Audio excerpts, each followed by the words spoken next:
ওই ধমকে চমকে বাংলাকে রোখা যাবে না। গতবারের বিজেপির যা রেজাল্ট হয়েছে আরও রেজাল্ট খারাপ হবে। বিজেপিকে মানুষ বঙ্গোপসাগরে ছুঁড়ে ফেলবে, জিততে পারবে না বাংলা। বাইরে থেকে যতই আগে আনুক না কেন, এবং বাংলায় বিজেপির লোকদের সামনে এনে এই অফিসারদের, বিজেপি বিরোধী যারা আইন মেনে চলতে চায়, সংবিধান মেনে চলতে চায়, যে সমস্ত অফিসাররা তাদেরকে ভয় দেখিয়ে তাদেরকে পদ থেকে সরিয়ে দিয়ে নির্বাচন করার চেষ্টা করছে। বিজেপি বাংলার প্রশাসনের মধ্যে বিজেপির লোক, যে সমস্ত বিজেপির অফিসাররা আছে তাদেরকে দিয়ে নির্বাচন করানোর চেষ্টা করছে। ইভিএম মেশিনে যদি গোলমাল না করে, ওরা সব কিছুই পারে, তাহলে বাংলায় গতবারের বিজেপির যা রেজাল্ট হয়েছে আরও রেজাল্ট খারাপ হবে। এই যে প্রশাসনিক স্তরে এই যে ব্যাপক একটা রদবদল, প্রায় সবাইকেই পরিবর্তন করে দেওয়া হচ্ছে এবং বিজেপি নেতারাও প্রকাশ্যে বলছেন, বা বিজেপিপন্থী সাংবাদিক, বিজেপিপন্থী বিভিন্ন মানুষজন তারা বলছেন যে আরও চেঞ্জ হবে, সবাইকেই সরিয়ে দেওয়া হবে। কীভাবে দেখছেন? নন্দিনী চক্রবর্তীকে সরিয়ে দিয়ে দেওয়া হয়েছে। শুধু নন্দিনী চক্রবর্তী কেন, ডিজিকেও তো বোধহয় আজকে যা খবর ডিজিকেও সরিয়ে দিয়েছেন। আসলে যেটা হচ্ছে, এটা দুটো দিক। একটা হচ্ছে যে সমস্ত অফিসাররা, দেখবেন নন্দিনী চক্রবর্তীর নামও বাদ দিয়ে দিয়েছে। ভাবুন, একজন সিনিয়র আইএএস অফিসার, এবং দেখুন মহিলা, এই যে বাদের তালিকায় এই যে নাম কেটে দিয়েছে, তাতে দেখবেন যে আপনার এসআইআর যেদিন ঘোষণা হয় সেদিন যা ভোটার তালিকায় মহিলার সংখ্যা ছিল, তার থেকে 33 লক্ষ মহিলাদের নাম কেটে দিয়েছে। এরা মহিলা বিদ্বেষী সেই কারণে। এবং যে সমস্ত অফিসাররা যারা সংবিধানের প্রতি দায়বদ্ধ থেকে নিরপেক্ষভাবে কাজ করার চেষ্টা করছেন, হ্যাঁ, যারা এই খুনেদের নির্দেশে, জ্ঞানেশ কুমার একজন খুনির নির্দেশে বেআইনি কাজ যাকে দিয়ে, যে অফিসারদের দিয়ে করানো যাবে না, সেই অফিসারদেরকেই এরা টার্গেট করছে এবং বাকিদের ভয় দেখাচ্ছে। যদিও আমরা বলবো যে বাংলাকে ধমকানি দিয়ে ওই খুনি জ্ঞানেশ কুমার, খুনি শুভেন্দু অধিকারী আর অমিত শাহরা ওই ধমকে চমকে বাংলাকে রোখা যাবে না। 21-এ হেরেছে, 24-এ হেরেছে, দালাল নামিয়ে কিছু দালাল দল আছে, হ্যাঁ, যারা ভোট শিফট করিয়ে বিজেপিকে জেতানোর চেষ্টা করেছে, জিতিয়েছে। যে দালাল নামিয়েও বাংলায় বিজেপির ভবিষ্যৎ নেই, এটা জানে দেখেই ওরা এত 1,25,00,000 মানুষের গণতান্ত্রিক অধিকার কেড়ে নিয়েছে। এটা খালি গণতান্ত্রিক অধিকার নয়, ভাবুন, যার ভোটার কার্ড নেই তার আধার কার্ড বন্ধ করে দেবে, তার মানে আপনি রেলের টিকিট পাবেন না, ব্যাংকের টাকা রাখতে পারবেন না, চাকরির দরখাস্ত করতে পারবেন না। অর্থাৎ এদের কথা শুনছে না দেখে এরা দ্বিতীয় শ্রেণীর নাগরিক করে দেবে। এবং শুধু পশ্চিমবাংলা নয়, এই কাজ এরা সারা ভারতবর্ষ জুড়ে করছে। ইতিমধ্যেই 6.5 কোটি মানুষের নাগরিকত্ব কেড়ে নিয়েছে। আমি ওই জন্যই বলছি এটা ভারত জ্বালাও পার্টি, বাংলা জ্বালাও পার্টি। হ্যাঁ, বাংলা রুখে দেবে এবং আগামী নির্বাচনে বাংলা এরা এই বিজেপিকে মানুষ বঙ্গোপসাগরে ছুঁড়ে ফেলবে, সেই ব্যবস্থা বাংলার মানুষ করবে। কারণ তারা দেখে নিয়েছে। হারের কারণগুলো কি, কেন বলছেন বিজেপি হারবে? প্রথম কথা, আপনি ভাবুন, একটা মিথ্যেবাদীর দল। আপনি বলুন যে 14 সালে বলেছিল প্রতি বছর 2 কোটি মানুষ বেকারদের চাকরি দেবে।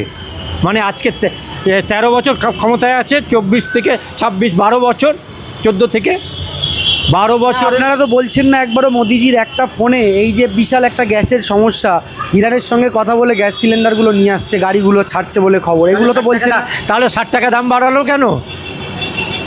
ব্রিগেডে গত পরশুদিন যে ব্রিগেড ছিল সেখানে বিজেপির কর্মীরা বলে যে 60 টাকা কেন, 6,000 টাকা বাড়ালেও তারা মোদিজিকেই ভোট দেবে। শুনুন, কিছু দালাল থাকে, আর হচ্ছে কি, আপনি মাইক্রোফোনের সামনে, ক্যামেরার সামনে কেউ চায় নিজের দর বাড়াতে, কত মোদি ভক্ত, এবং মনে রাখবেন পৃথিবীর ইতিহাসে ফ্যাসিস্ট হিটলারেরও ভক্ত ছিল। বামেদের ডাক্তার নারায়ণ ব্যানার্জিও তো বলছে মোদি ছাড়া অপশন নেই বাংলায়। ধরুন এটা বামেদের মনের কথা, বামেদের মনের কথা। এবং পশ্চিমবাংলায় যে বিজেপি শক্তিশালী হয়েছে, এটা অঙ্কের হিসাব, বামেদের ভোটেই তারা শক্তিশালী হয়েছে। এটা নারায়ণ ব্যানার্জিকে ধন্যবাদ দেবো যে তিনি সৎ মানুষ, সততার সঙ্গে বামেদের এই আদর্শবান অবস্থানটা যে এবং প্র্যাকটিসটা যেটা তারা 19 সাল থেকে বামেরা করে আসছেন, সেইটা নারায়ণ ব্যানার্জি বলেছেন। বিজেপিকে হারানোর জন্য কী কী পদক্ষেপ নেবেন, কী বলবেন জনগণ? বাংলার মানুষের দরজায় দরজায় গিয়ে বলবো যে এরা 400 টাকার গ্যাস আজকে 1000 টাকা, এরা 2 কোটি বেকারের চাকরি, মানে 12 দুগুণে 24 কোটি বেকারদের চাকরি দেওয়ার কথা বলেছে, এরা বেইমানি করেছে। এরা আপনার বাংলার এত মানুষের 170-এর উপর মানুষেরকে হত্যা করেছে, এরা নোট বাতিল করে মানুষকে খুন করেছে, জিনিসপত্রের মূল্য বৃদ্ধি, এবং সবচেয়ে বড় কথা আপনি এদেশের জন্মেছেন, এদেশের নাগরিক না হলে আপনি চাকরি থেকে শুরু করে লক্ষ্মীর ভাণ্ডার থেকে শুরু করে কোনো সামাজিক সুরক্ষা আপনি পাবেন না, এমনকি ঘর ভাড়া পাবেন না যদি আপনার আধার কার্ড ভোটার কার্ড না থাকে। এরা আপনাকে রাস্তায় দাঁড় করাচ্ছে, এরা আপনার সমস্ত কিছু কেড়ে নিচ্ছে। ফলে এই নারী বিদ্বেষী, দলিত বিদ্বেষী, আদিবাসী বিদ্বেষী, মুসলিম বিদ্বেষী এবং খ্রিস্টানদের 350-র উপর গির্জা এরা পুড়িয়ে দিয়েছে। মুসলমানদের আজকেও দেখবেন হেমন্ত বিশ্ব শর্মা আবার পোস্ট করেছে যে মুসলমানদের গুলি করে মারবো, তাহলে একজন মুসলমান ওদের ভোট দেবে? শুভেন্দু অধিকারী বলছেন যাদের 2, 3, 4টে বিয়ে, 17টা 20টা করে বাচ্চা, তাদের নাম তো বাদ যাবে। 17টা করে বাচ্চা কাচ্চা, 4টে করে বিয়ে। আসলে এটা বলে শুভেন্দু অধিকারী কাকে অপমান করছেন? স্বামী বিবেকানন্দরা ক ভাই বোন? স্বামী বিবেকানন্দরা 10 ভাই বোন। এটা বলে তিনি শ্রীকৃষ্ণকে অপমান করছেন। তা তো শ্রীকৃষ্ণ তো 8ম গর্ভের সন্তান তার।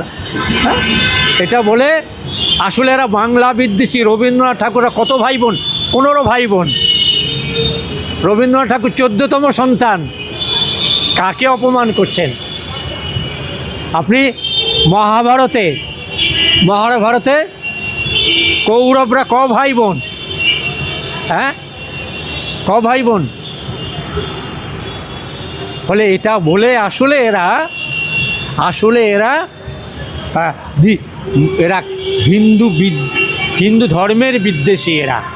কেন প্রচুর মানুষ একসময়, আজকে নয়, একসময় বাংলায় অসংখ্য সন্তান হতো, আজকে নয়।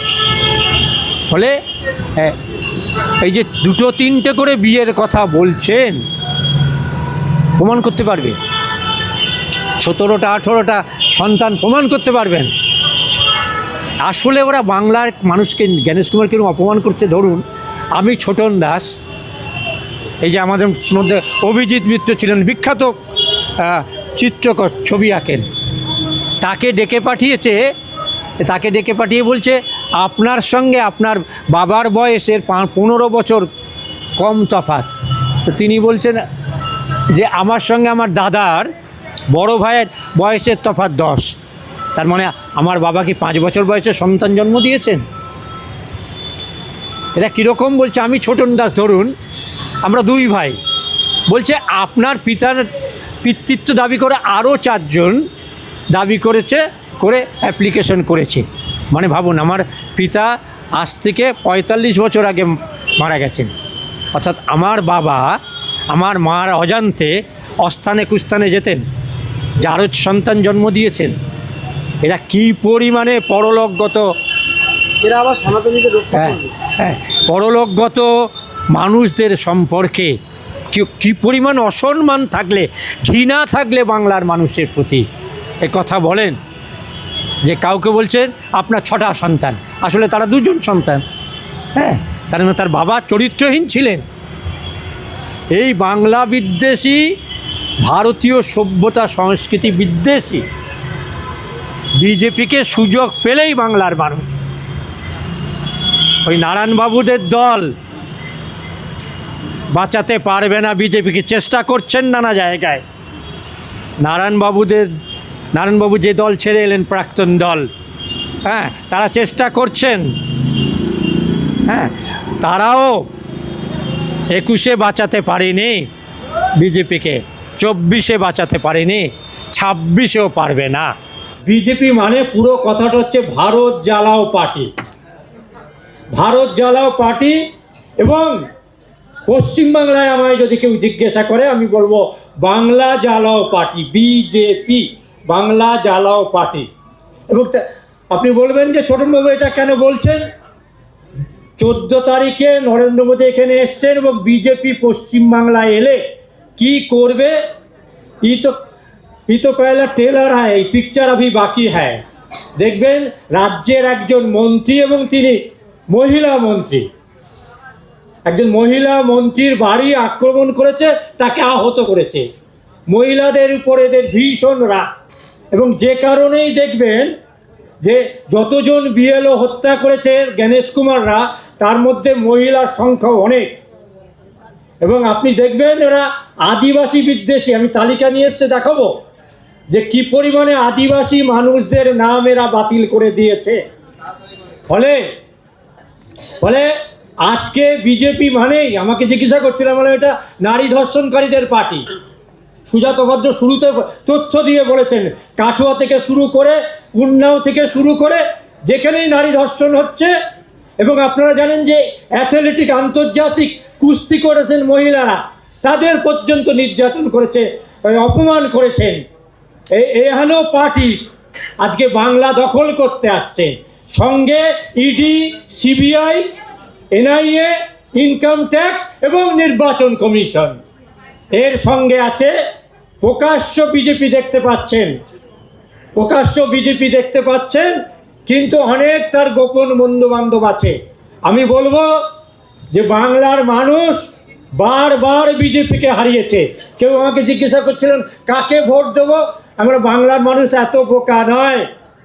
তারা 19 সালে বিজেপিকে হারিয়েছে, 21 সালে বিজেপিকে হারিয়েছে, 24 সালে হারিয়েছে, 26 সালেও তারা বিজেপিকে পরাজিত করবে। যারা তাদেরকে পরাজিত করতে পারেন, বাংলার মানুষ তাদের পক্ষে দাঁড়াবেন। বিজেপির পরাজয় এবং বাংলার জয়, এই দুটোই সুনিশ্চিত।